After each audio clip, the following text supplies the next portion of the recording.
바울은 그 예수님이 승천하신 후에 부활하신 예수님을 직접 만난 사람입니다.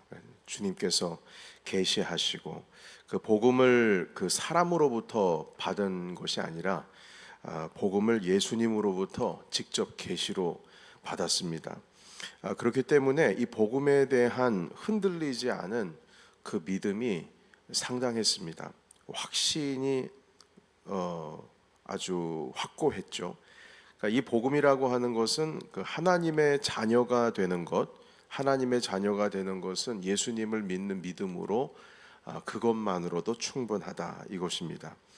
그러니까 유대인들이 천년이 넘는 시간 동안 그 율법에 있는 대로 할례를 행해야지만 하나님의 자녀다 이렇게 믿고 있었습니다.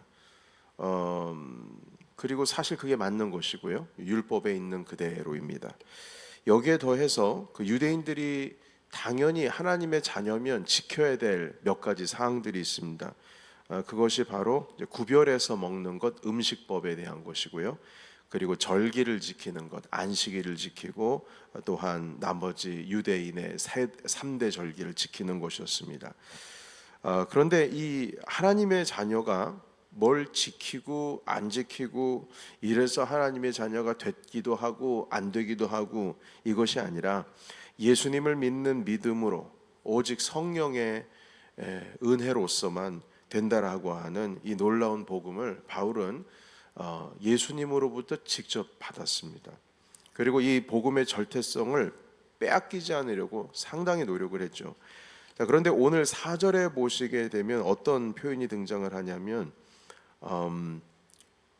거짓 형제들이라는 표현이 있습니다. 이 거짓 형제들, 가만히 들어온 몰래 들어온 거짓 형제들 때문에 내가 지금 이렇게까지 하는 것이다 이렇게 말씀하시는데, 이 거짓 형제들이 복음의 절대성을 지키는 데에 위협을 가하고 있었습니다. 이 거짓 형제들이란 곧 예수님을 믿는데 예수님을 믿으면서 과거에 있었던 율법도 그대로 지키는 유대주의 사상으로 살아가고 있는 사람들이었습니다.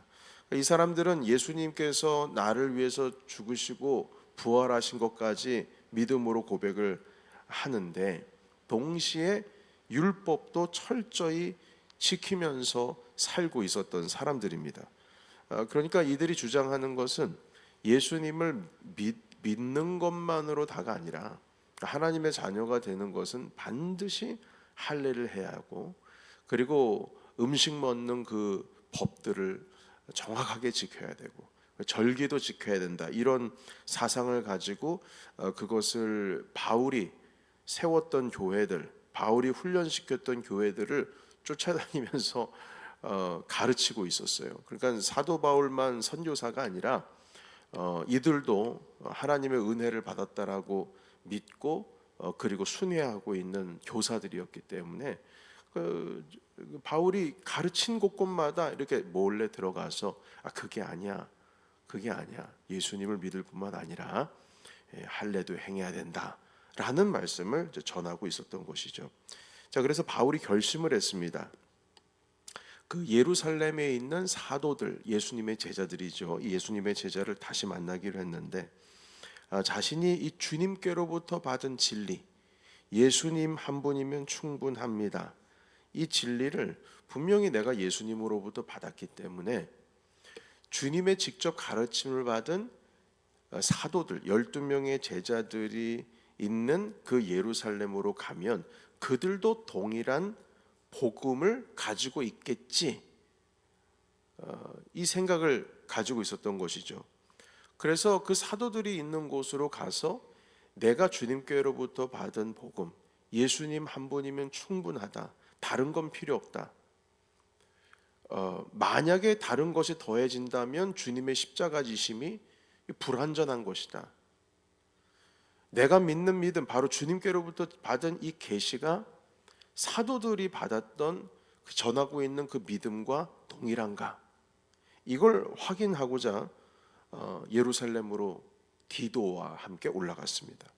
그러니까 이렇게 해야 그 예루살렘 교회를 본 교회로 생각을 하고 있는 유대주의 기독교인들에게 당당하게 할 말이 있는 겁니다.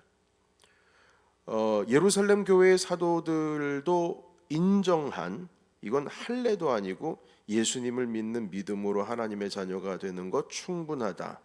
이것을 서로 공유를 하고 그들에게 이 모습을 보여주고 싶었던 거죠. 왜냐하면 유대주의를 따르고 있는 기독교인들은 예루살렘부터 시작된 사람들이었거든요. 그러니까 사도들의 가르침, 이 사도들의 믿음이라고 하는 것은 그들도 따르려고 하는 사람들이었으니까요. 자, 그래서 이 유대주의로 강한 예루살렘 교회에 디도를 데리고 갑니다. 사실 예루살렘 교회는 이런 부분에 대해서 고민을 할 필요가 없었어요. 왜냐하면 그곳에 있었던, 예루살렘에 있었던 사람들은 다 할례를 행했던 유대인들이었기 때문에 일부러 할례를 안 할 이유도 없죠. 할례를 한다 한들 안 한다 한들 그것이 중요한 것이 아니니까 본인들이 가지고 있었던 그 전통을 지키면서 예수님 한 분이면 충분합니다 라는 믿음을 가지고 있었던 제자들이었죠. 자, 그런데 이런 한번 고민을 할 필요가 없는 유대주의 사상으로 있는 그 예루살렘 교회에 사도들에게 분명하게 확인을 하고 싶었던 거예요. 내가 지금 주님께로부터 받은 이 계시, 이 복음이 분명하다는 것을요. 그래서 디도를 데리고 갑니다. 이 디도라고 하는 사람은 이 바울의 제자인데 헬라인으로서 할례를 받지를 않았습니다. 그런데 이 할례를 받지 않는 자가 예루살렘에 간다? 이건 상당히 위험한 거죠. 거룩한 도성에 들어갈 때에는 정결 의식을 행하고 들어가는 법입니다. 그런데 일부러 이 할례를 받지 않은 디도를 데리고 간 이유가 있어요. 왜냐하면 예수님의 제자들을 이 할례를 받지 않는 사람과 함께 동행해서 만나도 전혀 문제가 없다는 것을. 여러분, 만나면 만나기만 합니까? 만나면 뭐 합니까? 밥을 먹어야죠. 식사를 합니다. 그러나 당시의 유대주의 사상에 있었던 사람들은 할례 받지 않는 자들과 함께 식탁을 갖지를 않았습니다. 그러니까 디도를 함께 데리고 감으로 인해서 모든 사람들에게 본보기를 보이는 거죠. 문제가 없는 것이다. 오직 예수 그리스도 한 분만으로 우리는 하나님의 자녀가 되는 게 충분하다. 그것을 보여주기 위함인 것입니다. 자, 그래서 이 14년 동안 복음을 전했던 이 바울이 이 14년 동안 할례 문제 때문에 너무나 힘든 거예요. 자기가 가르쳤던 제자들, 그리고 교회들, 이 성도들 사이에 나중에 온 유대주의 그 전도자들에 의해서 영향이 생기고 문제가 생기니까요, 바나바와 함께 디도를 데리고 예루살렘으로 간 겁니다. 1절 한번 같이 읽어볼까요? 1절 같이 한 목소리로 읽겠습니다. 시작. 14년 후에 내가 바나바와 함께 디도를 데리고 다시 예루살렘에 올라갔더니. 자, 그리고 아까도 말씀을 드렸듯이 예수님의 제자인 사도들에게 할례를 받지 않는 디도를 소개하고 바로 주님을 믿는 믿음 그 하나만으로 충분히 하나님의 자녀가 된다. 다른 음식법이나 할례나 절기법이 중요하지 않다라는 것을 확인했습니다. 그래서 2절 읽어볼까요? 2절입니다. 자, 시작. 계시를 따라 올라가 내가 이방 가운데서 전파하는 복음을 그들에게 제시하되 유력한 자들에게 사사로이 한 것은 내가 다름질하는 것이나 다름질한 것이 헛되지 않게 하려 함이라. 아멘. 여기서 유력자들이라는 표현이 있습니다. 이 유력자들이라는 것은 힘이 있는 사람들이라는 뜻인데 영향력 있는 사람들이라고도 볼 수가 있고요. 이 사람들은 바로 예루살렘 교회에 있는 예수님의 제자 사도들을 의미합니다. 그래서 그 사도들에게 찾아갔다 이 뜻이에요. 그리고 이 사사로이 한 것은 이 표현이 과거 이 성경이 번역되었을 때 시대의 용법과 오늘날의 용법이 조금 다른데 이 사사로이라는 의미는 사적으로 이런 뜻입니다. 그러니까 사적으로 내가 직접 데려가서 이 사도들을 만났다는 뜻입니다. 개인적으로 만나서 내가 지금 믿고 있는 주님께로부터 받은 이 계시가 분명하다는 것을 확인했다는 것이죠. 자, 근데 여러분 본래 바울 같은 경우에는 교회의 연합과 화평을 위해서라면 비본질적인 사안에 관해서는 언제나 물러서거나 타협을 하고 있는 아주 유연한 신앙을 가지고 있는 사람들이었습니다. 이 무슨 뜻이냐면 성도들이 만약에 내가 먹는 문제로 인해서 실족을 한다면, 그러니까 그때 당시에 이제 우상에게 제사 드렸던 제사 음식이 시장에서 팔리기도 했거든요. 그래서 그 팔린 음식을 구별해서 먹지를 않고 이방인들과 함께 살아가는 것이니까 그대로 먹는 겁니다. 그런데 이걸 보고 있는 그 유대인 출신의 기독교인들이 있어요. 성도들이요. 자기가 가르치고 있는. 근데 그분들은 아무리 얘기를 해도 예수님으로 충분하다라고 하는 것을 알고는 있지만, 그래도 본인이 평생을 가지고 있었던 그 전통이라고 하는 것이 있기 때문에 그것을 버리고는 살 수 없는 사람들입니다. 천년이 넘는 동안 그 유대 민족 가운데 할례라고 하는 것이 함께 하고 있었는데, 이게 뭐 해도 괜찮고 안 해도 괜찮으면은 해야만 되는 사람들이었어요. 평생 해왔던 그런 율법의 전통 가운데 있었기 때문에요. 마찬가지로 음식 먹는 거, 우리는 평생을 구별해서 음식을 먹었는데, 아니 예수님 한 분만으로도 충분하다, 다 이해는 하지만 그렇다고 해서 우상의 제물을 먹지 않아도 되고 먹어도 된다면은 차라리 먹으면서 살면서 그렇게 정결하게 사는 것이 뭐가 문제가 되느냐 하면서, 바울이 이방인들과 섞여가지고 막 우상의 제물 그 팔았던 시장의 음식을 먹는 것에 대해서 상처를 입은 사람들이 있었어요. 이건 지도자들이 아니라, 가르치는 사람들이 아니라 교인이었죠. 그분들을 보면서 이러다가는 목회할 때에 사람들을 다 잃겠다 싶어가지고 뭐라고 말씀하시냐면, 내가 그들을 위해서라면 평생 이 음식에 대해서 구별하는 거 내가 지키겠다, 이렇게까지 말하는 사람입니다. 평생을 제사 음식 먹지 않겠다. 그러니까 한 사람을 구원하기 위해서 그렇게 할 수 있겠다는 것이에요.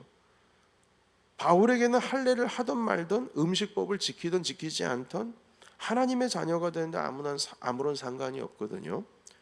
자, 그러나 이걸 따지는 무리들 가운데서 음식법을 지켜야 된다면 내가 지킬 것이고, 절기를 지키라면 지킬 것인데, 그래서 여러분, 이 자신의 제자 중에 디도 말고요, 디모데라고 하는 사람이 있었는데, 이 디모데는 할례를 시켰어요. 본인이 할례를 하면 안 된다라고 이렇게까지 얘기했던 사람이 할례 시켰다는 거예요. 그 이유는 이 디모데가 유대인들에게도 복음을 들고 가는 사람이었기 때문에 전도를 하기 위해서는 반드시 해야 해요. 왜냐하면 그래야 유대인들과 함께 식사를 할 수 있기 때문인 겁니다. 그러니까 이렇게 유연한 신앙적인 태도를 가지고 있었던 바울인데, 지금 우리가 읽고 있는 이 갈라디아서 2장에서는 유연하지가 않거든요. 그런 신앙 태도를 보여주고 있지 않습니다. 그래서 일부러 디도를 할례를 하지 않았어요. 디모데는 했는데, 그 이유는 무엇이냐면, 지금 이 예루살렘으로 가는 이 자리는 복음을 전하고 목회를 하는 자리가 아니라 어떤 것이 복음이라고 하는 것을 분명히 확인하는 자리였습니다. 확인하는 자리였기 때문에 할례를 행하지 않은 디도를 일부러 데려간 거예요. 그러니까 유대인들에게 복음을 전하기 위해서는 그 율법을 지키기도 하고 할례를 행하기도 하고 절기를 지키면서까지, 사실 사도 바울도 예루살렘으로 갈 때는 터를 다 밀고 정결의식을 다 행하고 예루살렘으로 향하기도 했거든요. 이게 다 율법입니다. 근데 일부러 그렇게 한 거예요. 왜냐하면 책 잡히지 않기 위해서. 그렇게까지 하면서 찾아가서 복음을 전합니다. 그러나 지금 이 현장, 사도들 12명의 제자들을 만나는 이 자리는 그들을 향해서 복음을 전하는 자리가 아니라 무엇이 진리인지를 확인하는 자리였고 보여주는 자리였기 때문에 디도에게 할례를 금지하고 예루살렘에 있는 예수님의 제자들을 찾아간 것이죠. 여러분, 우리는 분명히 신앙의 유연함이라는 것은 있어야 됩니다. 유연함, 바울처럼 말이죠. 그러나 본질적으로 진리를 우리 가운데 확고히 한 다음에 유연함이 있어야지, 유연함이 있다고 해가지고 내가 믿는 신앙과 본질이 흔들려서는 안 된다는 겁니다. 만약 그렇게 된다면 내가 믿는 믿음도 동시에 흔들리게 됩니다. 우리는 연약한 존재이기 때문에 여러분 모든 믿는 자들에게는요 사실 복음을 전하기 위해서 이래도 되고 저래도 되는 것은 있겠지만 그럼에도 불구하고 자기의 신앙, 자기가 믿는 이 믿음을 굳건하게 지키기 위해서 그 믿음을 훼손하는 일은 없어야 됩니다. 제가 한국에 있을 때 교구 담당 목회자였는데 그 교구 담당 목회를 할 때 한 교구 권사님께서는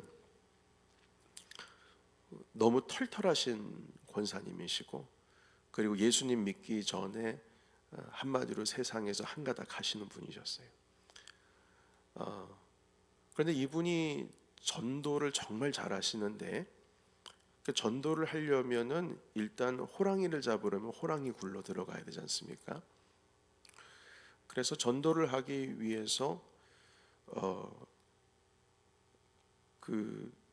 도박을 하고 있는 자리 가운데도 들어갈 일이 있고 그리고 술 먹는 자리에 들어가실 일이 있다 이 말입니다. 여러분 제가 한 몇 주 전인가요? 제가 몇 번 우리 넘치는 교회에서 설교를 했습니다만 도박 가운데 빠져 있었던 4인방이 한 가정씩 예수님 믿었던 그 이야기 한번 드린 적이 있는데 바로 그분들이 바로 이분들과 연관이 돼 있는 분이셨어요. 그러니까 그 권사님께서 이렇게 가서 한 분씩 전도해서 주님 앞에 모시고 오는데 그러니까 그들의 삶으로 들어갈 때는 이분도 그들과 어울려서 살아야 되니까 어쩔 수 없이 있어야 되지 않아야 될 자리 가운데 들어가야 된다는 겁니다. 그러면 사람들은 생각을 겉으로 볼 때에는 저 권사님이 미쳤나 할 텐데 그곳에 들어가서 분명하게 지킬 선이 있어요. 본인도 내가 권사고 내가 하나님의 자녀고 내가 깨끗함을 받은 사람이고 과거에는 어떤 삶을 살았는지 다 알지만 지금은 분명하게 달라졌다라는 것을 깨닫고 그 삶으로 들어가는 겁니다. 그리고 그들을 데리고 오는 것이죠. 그런데 만약에 이 권사님이 그 자리에 들어가서 그들과 똑같이 이거 하고 있거나 아니면 뭘 홀짝홀짝 하고 있거나 이렇게 되면 이 복음을 전하는 의미가 퇴색이 된 거죠. 그냥 교회에 데리고 오는 것 외에는 의미가 없는 겁니다. 철저히 본인이 지켜야 될 것을 지키면서 내가 믿는 신앙이 무엇인지를 그들에게 분명히 보여주면서 그런 식으로 살면 안 되지, 그런 식으로 살면 안 되지 하면서 그들을 주님의 교회로 집으로 데리고 오는 것입니다. 여러분 저도 목사로서 목회를 하던 중에 오해가 없으시면 좋겠습니다. 어쩔 수 없이 술자리가 있는 자리 가운데 들어간 적이 있습니다. 그러니까 그들의 신앙을 붙들기 위해서 제가 피해서는 안 될 자리였습니다. 그럼에도 불구하고 저에게도 지켜야 될 선이 있고 그들도 알아요. 내가 목사라는 걸. 그리고 너희들은 내 양이다. 내가 전도해야 되고 내가 복음을 전해야 될 자들이다. 그리고 어떤 목적으로 여기 왔는지도 다 알고 있습니다. 그들을 축복했지만 저는 술잔에 콜라도 따르지 않았습니다. 왜냐하면 난 목회자이기 때문에 전혀 비슷한 모습을 보이지도 않았죠. 사실 그 자리에 가든 안 가든 제가 술잔을 따르든 안 따르든 그것이 저의 구원과 하나님의 자녀가 되는 것에 대해서 어떤 영향도 끼치지를 못합니다. 그러나 만약 제가 그 일을 행하면 제가 믿고 있는 그 믿음을 바라보는 그들의 생각이 흔들릴 수 있고 저의 믿음이 그들이 볼 때 의심이 될 가능성이 있고 아니면 그들이 보고 있는 믿음이 변질이 될 수도 있고 본래 믿음이라는 것은 그러는 것이구나 라고 생각할 수 있습니다. 그래서 결코 술잔에 다른 음료조차 따르는 일조차 하지 않았습니다. 여러분 모든 믿는 사람들에게 있어서는 우리가 삶을 살아갈 때 내가 지키고 있는 이 믿음이 무엇인가라는 것을 나만 가지고 있는 것이 아니라 많은 자들에게 보여줘야 될 이 필요가 있습니다. 그것이 믿음으로 살아가는 삶의 모습이 되는 것이죠. 여러분, 뭐 이래도 되고 저래도 되는 거야, 그건 신앙이 아닙니다. 여러분, 기도는 만사를 변화시킨다, 이거 진리입니까? 진리 아닙니까? 진리죠. 그럼 기도를 향한 태도가 어때야 된다는 것을 우리는 이미 알고 있습니다. 기도는 하나님의 능력을 나의 삶의 현장으로 당기는 열쇠다. 이거 진리입니까? 진리 아닙니까? 진리죠. 그러면 그대로 살아가는 것이 이 내 삶 가운데에 이 믿음을 지키는 것입니다. 기도는 불가능한 것을 가능하게 한다. 이것을 믿는 사람들은 그 믿음을 내 삶으로 표현합니다. 그래서 어떤 상황 속에서도 기도하고 어떤 상황 속에서도 주님을 붙드는 모습을 보여줍니다. 그냥 단지 교회에서 100일 기도하니까 기도하고 사순절 기도하니까 뭐 이때는 해야지 하고 이게 아니고, 처음부터 끝까지 기도가 내 삶을 변화시키고 나를 붙든다, 하나님의 능력을 내 삶 가운데로 당기는 것이 바로 기도다.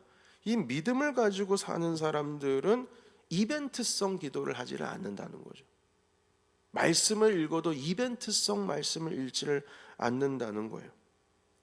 어려운 상황 속에서 계산기를 두드리는 것이 아니라 차라리 엎드려서 하나님 아버지 앞에 죽도록 부르짖는 것, 이것이 바로 기도는 만사를 변화시킨다, 하나님의 능력을 나의 삶의 현장으로 당기는 열쇠다, 이것을 고백드리는 삶의 모습이라는 겁니다. 이게 믿음이에요. 그 행동이 진리를 붙들고 있는 사람의 모습으로 나타난다는 겁니다. 여러분, 바울에게 있어서요, 이래도 좋고 저래도 좋고 이렇게 목회를 할 수 있었어요. 그리고 해야만 했어요. 목회를 위해서. 저 사람 앞에서는 음식법을 지키고 이 사람 앞에서는 음식법을 좀 어기고 이래도 괜찮았어요. 그러나 그의 신앙의 본질이 드러나야 하는 자리에서는 결코 물러서지 않았습니다. 그의 삶 자체가 예수 하나면 충분하다로 살아가는 사람이었어요. 예수 하나면 충분하다. 여러분, 우리의 신앙생활에는 견고함이 필요합니다. 내가 환경에 따라 내 신앙이 이랬다가 저랬다, 이 태도가 변하는 것이 아니라 꾸준히 내가 믿는 그 믿음을 중심으로 오히려 내 삶의 환경이 움직여야 된다는 겁니다. 내 삶의 환경에 따라서 내 기도 시간을 정하는 것이 아니라 내 기도 시간을 정해놓고 내 삶의 환경을 정하는 겁니다. 주님 앞에서 믿고자 하는 것, 여러분, 오늘날에 제가 그 TV에서 한 가지 본 적이 있어요. 이게 뭐냐면 오늘날에 많은 사람들이 옛날보다 더 편리해졌음에도 불구하고 상당히 스트레스를 받으면서 살아가는 이유가 뭔지를 아냐? 라고 했을 때 그 하버드 출신의 그 학자가 뭐라고 그러냐면 옵션이 많아서 그렇다는 거예요. 옵션이 너무 많대요. 옛날에는 이래도 되고 저래도 되고 아니라 그냥 그거 하나밖에 없었다는 거예요. 하나밖에. 그거 아니면 안 된다는 거예요. 과거에는. 그러니까 생각할 필요도 없어요. 고민할 필요도 없어요. 그냥 그것만 하면 되는 거예요. 그러니까 오늘날에는 이것도 좋고 저것도 좋고 저것도 좋고 저것도 좋고 하니까 삶의 환경에서 내가 선택해야 될 것들이 너무나 많고, 그리고 오늘날 그 선택을 하든 말든 사람들이 그 사람의 선택을 중요하게 여기지 뭐 이렇게 해야 된다 저렇게 된다 이거 없어요. 그러다 보니 그것이 우리의 삶 가운데 스트레스로 다가온다라는 말을 하버드 출신의 심리학자가 얘기를 하더라고요. 옵션이 너무 많다고요, 오늘날 현대인들에게. 그런데 그것을 오늘날 우리에게도 적용할 수 있어요. 예수님을 믿는 가운데 우리가 옵션이 너무 많아요. 여러분, 옵션이 너무 많으면 신앙이 흔들립니다. 신앙이 흔들려요. 주일이면 교회 온다, 이거 옵션입니까? 이거는 뭡니까? 여러분, 주일에 이것도 해도 되고 저것도 해도 되고 저것도 해도 되고 저것도 해도 된다면은 이건 옵션이거든요. 주일 아침에 와서 주님 앞에 예배를 드리는 건 내 삶 속에 아무리 많은 옵션이 있다 할지라도 생각 다른 데 뺏기지 않고 주일 아침엔 교회 가야지 라고 하는 것으로 확고하면 고민할 필요가 없어요. 근데 고민이 많잖아요. 고민이 많아요. 현대 생활을 살아갈 때 고민이 많다 이 말입니다. 기도하는 시간 가운데 있어서도 이걸 어떻게 해야 될까라고 했을 때, 왜냐하면 기도할 수 있는 시간을 내가 선택할 수 있으니까 너무나 이 선택의 옵션이 많다 이 말입니다. 그런데 아침에 나와서 이 새벽을 깨우는 기도를 하는 사람은 그것에 대해서 내 믿음이 확고한 자는 뭐 다른 옵션이 필요 없습니다. 그냥 기도하면 되는 것이니까. 여러분, 우리의 그 신앙생활 가운데 있어서요, 많은 옵션들을 줄여 나가는 것이 내 믿음을 분명하게 지키는 길인 것이다, 이렇게 저는 믿어집니다. 왜냐하면 많은 옵션이 있으면 예수님도 그 옵션 중에 한 사람이 될 가능성이 상당히 높거든요. 그러나 우리가 믿고 있는 그 예수 그리스도께서는 옵션이 아니라 절대 진리입니다. 그분 외에는 없습니다. 그분 한 분이면 충분합니다. 만약 그렇게 진리를 붙드는 사람들에게는 하나님께서 함께 하시고, 하나님께서 그가 믿고 있는 그 진리가 맞다는 것을 우리 주님께서 대신 증명해 주실 것입니다. 이런 믿음으로 어떤 상황 속에서도 내가 지금 붙들고 있는 이 진리, 이 복음을 흔들림 없이 세워나가시는 우리 저와 여러분이 되시기를 예수 그리스도 이름으로 축원합니다. 아멘.